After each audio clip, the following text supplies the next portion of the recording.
What to do if the refrigerator cooling fan makes noise? We access the refrigerator after having emptied it so that we can work more comfortably. We remove the cover that covers the fan to understand if the noise actually comes from there.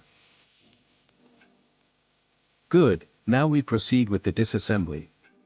We remove the screws and finally we detach the plug. We proceed with the replacement of the old fan with a new one. We are now going to carry out the reverse steps, then we reconnect the plug and reattach the fan to the refrigerator with its screws. Excellent, you have successfully replaced the refrigerator fan which now no longer makes noise.